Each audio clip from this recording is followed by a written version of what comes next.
Hello there. Welcome back to the Chap's Guide. My name is Ash and I am your host on this journey through men's style, self-development and personal grooming. Now, it's December when I'm filming this video, which means we're entering the festive party time of year. And many people will be requiring their smartest attire, black tie or tuxedo, as you may call it elsewhere in the world, because these parties require you to look your best and feel your verdant greatest expression of sartorial effort that you normally put out as an ordinary person. Now, don't be alarmed. In a very short period of time, and I promise I'm going to keep this swift, you can learn all you need to know about black tie. So, let's begin. First of all, when you receive the invitation, you should see black tie or tuxedo, again, depending on where you live, in the bottom right or left hand side of the invitation. Do not be alarmed. This is a good thing because a dress code means you don't have to worry about what you're going to wear. Unlike the female members of the species who will spend weeks agonizing about their dress, their accessories, their jewelry, for us gentlemen, when we see black tie, it tells us we don't have to worry about what to wear because we're being told to wear the uniform which all men wear to such events.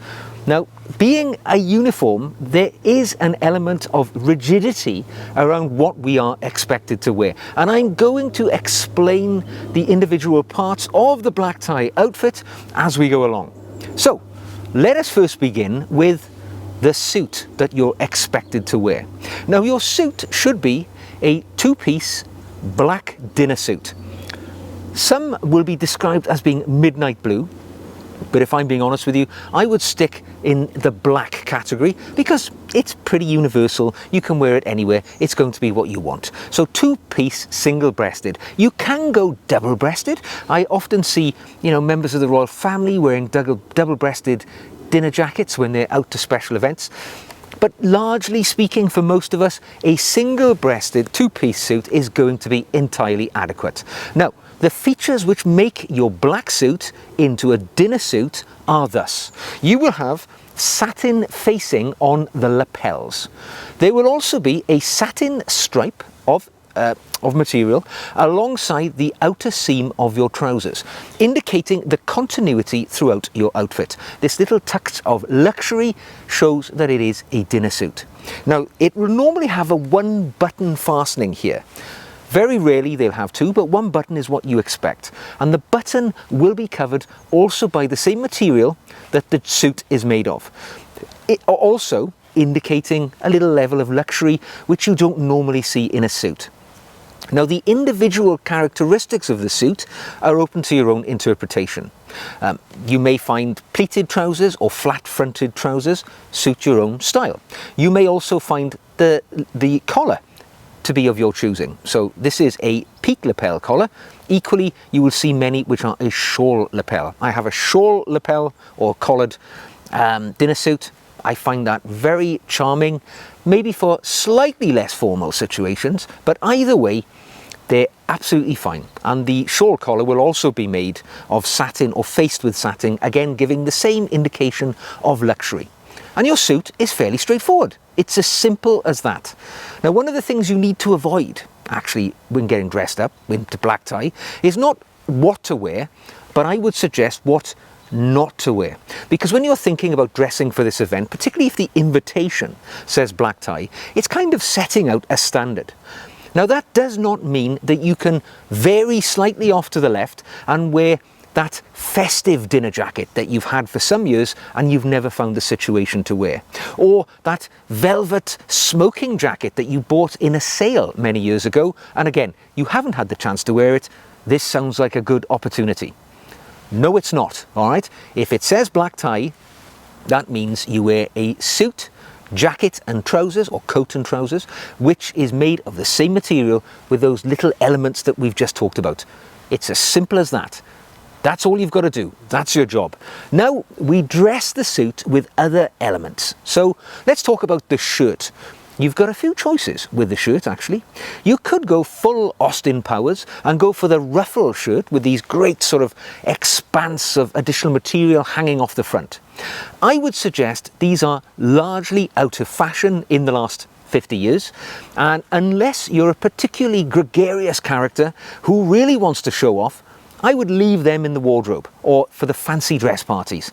They're not really acceptable in the modern dinner jacket world. The real two options you have is a Marcella shirt or the embroidered shirt. Now the Marcella shirt is by far the most common. Now Marcella is a type of cotton material which is interwoven to give it quite a distinctive symmetrical pattern. And it's quite thick, it makes the material quite thicker, so it adds an element of texture to the shirt as well. Typically, a Marcella shirt will just have a Marcella bib at the visible part of the front and on the collar and on the cuffs. The rest of the shirt will be made of cotton, otherwise it'll be a bit hot and sweaty for you. So the Marcella shirt, very much the most common. The other option, which I'm actually wearing now, is an embroidered shirt, which is just a shirt, a white shirt, which has had some embroidering done upon it, specifically to make it a dinner shirt. Now, some of the features you'll notice about shirts that are worn with tuxedo or dinner jacket, almost universally they will have double cuffs or French cuffs. Also, the way that the shirt fastens has an element of choice. You can have shirts which fasten with shirt studs. So little studs which you add into the shirt. For buttons, typically they're removable and they do add a little bit of bling to your shirt. Often people marry them up with their cufflinks. Very stylish, very dapper. I've got a set myself. But that requires your shirt to have the openings for studs. So you'll know it if you've got one because there won't be buttons on it. The other option is, like myself, this is a hidden placket shirt. So the buttons are actually hidden under a flap, hidden placket as it's called. It makes it a little more sleeker, a little element of luxury. It's personal choice. It depends what takes your eye. For me, I tend to wear a Marcella shirt, but this was the only one in my wardrobe which happened to be ironed at the moment, hence I'm wearing it now. So a little embroidered shirt, quite casual, quite smart. Marcella shirt, by far the most common. Do that and you've got your shirt covered. Because, and don't forget, it has to be white, all right? No ivory or anything else. White. We want a white shirt made of one of those materials in the styles that we've just talked about. Now, at the collar, you have a couple of choices, really. Although they are both the same thing in another way. It is a bow tie. A black tie gets its name because you wear a black tie. But you have a couple of choices, don't you? You can either wear your bow tie as a pre-tied version, just like this. I would suggest this is the lazy guy's option. They're very symmetrical. They're almost perfect in appearance and they're very easy to put on. You just loop them around your neck, in your collar, and you've got the perfect bow tie. Not for the dapper chap, I have to say, because a hand-tied bow tie is definitely the way forward. It's not difficult either, all right? It takes no more than the same amount of time it does to tie your shoelace as it does to tie your bow tie. And it's equally as simple a process. But the difference is, when you hand tie a bow tie, it is not symmetrical. It is not perfect, it is individual, it is characteristic of the person wearing it, and you can tell immediately if a gentleman has tied his own tie or if he's wearing a preformed tie. And for me, if I see a guy wearing a preformed bow tie, they lose my sartorial respect immediately. Hand-tied, definitely the way to go. If you don't know how to do it, get yourself a bow tie and learn. Teach yourself. There are many videos here on YouTube. I'm probably going to drop one in myself in the next few days, which will teach you how to tie a bow tie in 2 minutes. It's as simple as that. So that's your bow tie. And it has to be black, by the way. This is not the time for you to go off on a tangent and decide to wear that slightly festive bow ties with, you know, candy canes or Father Christmas on it, or whatever else you think is hilarious. You know, a light up bow tie or something like that. Remember what the dress code said, black tie. It means you wear a black tie. Now there are exceptions to this. If you're going to, say, a club event and the club has a specific bow tie, I went to one not long ago, all the chaps are wearing their club bow tie, of course that will be, you know, something specific for that group of people and they wear that tie all the time to these events. That's perfectly acceptable. But generally, if you're invited to an open event and it says black tie, it means simply that, a black tie. Do not try and be funny and end up coming off a little bit eccentric. Okay, moving down the body, where the rubber literally meets the road, your footwear. Now you've got a number of choices here. If you're an absolute purist and you want to go full traditional, you might go for opera pumps. These are typically made of patent leather, and they normally have a little satin or silk bow on them. And I can honestly say, in about 20 years of regularly attending black tie events here in the UK, very sartorial part of the world to be honest, many of the events I go to are in London.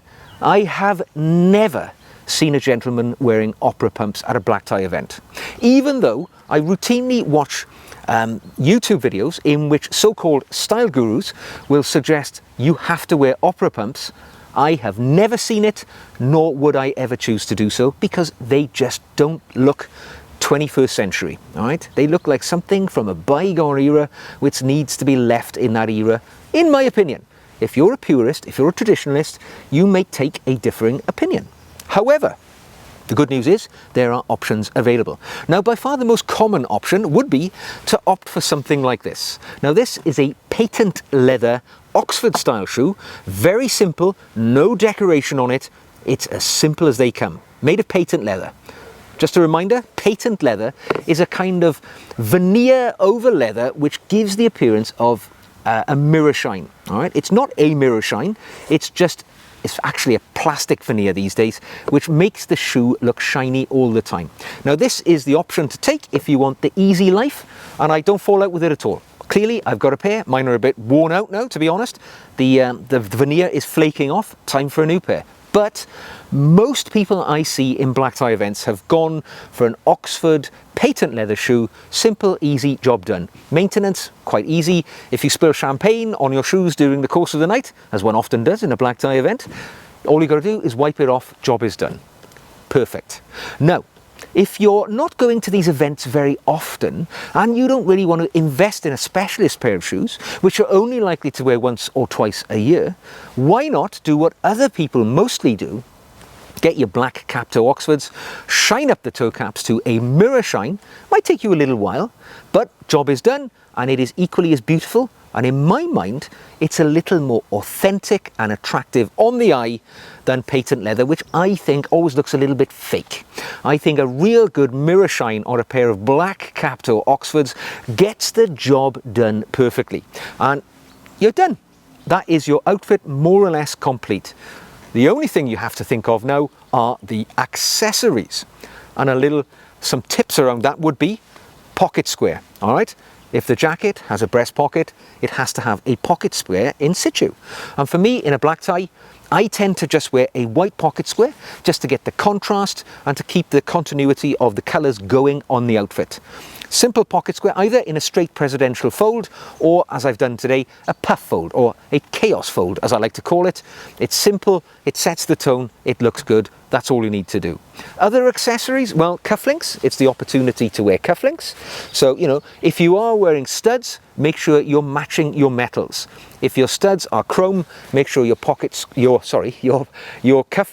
are either going to be chrome or silver. Keep the metal tones the same.